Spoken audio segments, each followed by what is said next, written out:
Alors déjà, bonjour docteur. Bonjour, Alors William Surail, neurologue au CHR de Lille, merci d'avoir répondu à notre invitation. merci de votre invitation. Vous êtes là donc pour parler des 16e journées françaises de l'épilepsie du 5 au 8 novembre à Lille jusqu'à demain. L'objectif, en deux mots, c'est quoi? Alors c'est de réunir tous les professionnels de la santé donc, qui sont impliqués dans la prise en charge des patients épilepsie, à la fois des médecins, à la fois les infirmières, des psychologues, des associations de patients, vraiment et des scientifiques également. Le but, c'est vraiment de partager toutes les nouvelles actualités concernant la prise en charge des patients et d'améliorer la prise en charge de ces patients épileptiques. Quand on parle de journée française de l'épilepsie, Oui. c'est un rendez-vous, des rencontres nationales qui ont lieu à Lille cette année, c'est ça? Effectivement, c'est un rendez-vous national qui survient toujours au mois de novembre, qui est organisé par la Ligue française contre l'épilepsie. Alors le thème cette année, c'est vivre avec son épilepsie. Aujourd'hui, il est facile. Comment on peut qualifier la façon de vivre avec l'épilepsie? Alors facile, j'irai pas jusque-là, mais oui, il est possible de vivre tout à fait normalement avec son épilepsie, et c'est le cas de la majorité des patients épileptiques. Plus de 70% des patients épileptiques sont parfaitement intégrés dans la vie sociale, et pour 20-30%, c'est un petit peu plus difficile, et c'est ce qu'on essaye justement d'améliorer. Alors pour rappeler quand même, pour Oui. ceux qui nous regardent, qu'est-ce que l'épilepsie? Donc c'est une maladie, mais qui se caractérise comment? Quels sont les symptômes là? Alors, c'est une maladie qui est probablement sous-estimée parce c'est pas une maladie rare, hein. C'est une maladie qui touche à peu près 1% de la population, un peu moins d'1%, ce qui veut dire que cela concerne 450 000 personnes en France, donc 40 000 dans notre région. C'est une maladie chronique qui se manifeste pas seulement, mais essentiellement par la répétition de crises d'épilepsie. Et ce sont ces crises qui sont justement invalidantes, qui font la sévérité de la maladie.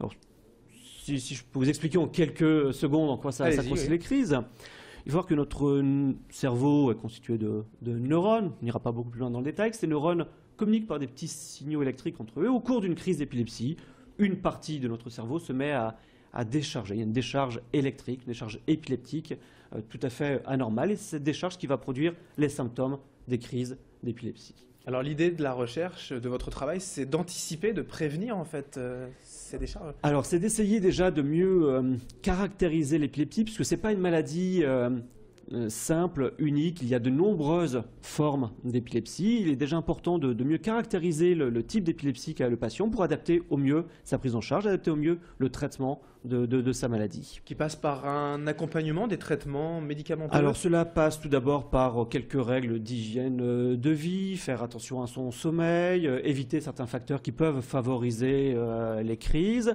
bien sûr également par un traitement antiépileptique.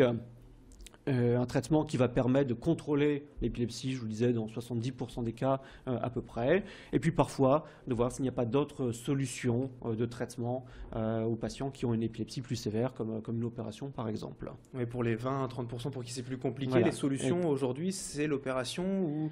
C'est l'opération pour, dans certains cas, une minorité de cas, mais quand c'est possible, il faut s'orienter vers ce type de prise en charge, puisqu'on obtient de très bons résultats, qu'une guérison de l'épilepsie dans 70% des cas à peu près, chez des patients qui ont une épilepsie sévère. Alors vous dites 1% de la population, on a souvent tendance à penser aussi que l'épilepsie concerne peut-être plus les enfants? Effectivement, puisque 50% des patients ont moins de 20 ans. Mais c'est une maladie quand même qui peut survenir à n'importe quel âge, à l'âge adulte, chez le sujet plus âgé également. Et quand on est épileptique enfant, on le reste ou ça a tendance à disparaître? Alors je vous disais tout à l'heure, il y a de nombreuses formes d'épilepsie. Certaines épilepsies vont guérir spontanément en passant de l'enfance à l'adolescence ou de l'adolescence à l'âge adulte. Et dans d'autres cas, malheureusement, le patient restera épileptique au cours de sa vie. Alors c'est encore 2 jours, hein, aujourd'hui et demain, c'est 16e journée française de l'épilepsie. Concrètement aujourd'hui, demain, le programme sont des tables rondes, des conférences? Oui, ce sont des conférences, des tables rondes, des ateliers, des formations également pour des jeunes médecins, où tous les thèmes sont abordés, des thèmes très scientifiques. Ce matin, on avait des conférences très intéressantes sur les nouveautés sur la recherche pour mieux comprendre les mécanismes de l'épilepsie. Hier après-midi, il y a toute une session sur vivre avec son épilepsie, par exemple l'intégration de l'enfant à l'école, l'intégration de l'enfant, de l'adulte dans le monde du travail, voilà, toutes les mesures dont peuvent bénéficier les patients épileptiques pour améliorer leurs conditions de vie, leur intégration. Mais ces journées, finalement, c'est une fois par an, une fois là, cette année à Lille. Il y a aussi d'autres actions qui sont mises en place au CHR, notamment, j'imagine, régulièrement pour tous ces patients. Oui, il y a des journées nationales de l'épilepsie également qui sont organisées. Il y a bien sûr des réunions internationales, puisque la coopération entre les différents pays est importante à l'heure actuelle dans la recherche. Voilà, oui. Alors tout le programme est sur internet www.jfe-congrès.fr pour tout savoir de ces journées françaises de l'épilepsie jusqu'à demain à Lille. Merci docteur William Surail d'avoir été avec nous, neurologue au CHR de Lille. Merci. Merci à vous. Et merci à vous de nous avoir suivis sur Grand Lille TV. 11h21, le direct continue dans un instant. Météo et infotrafic à suivre.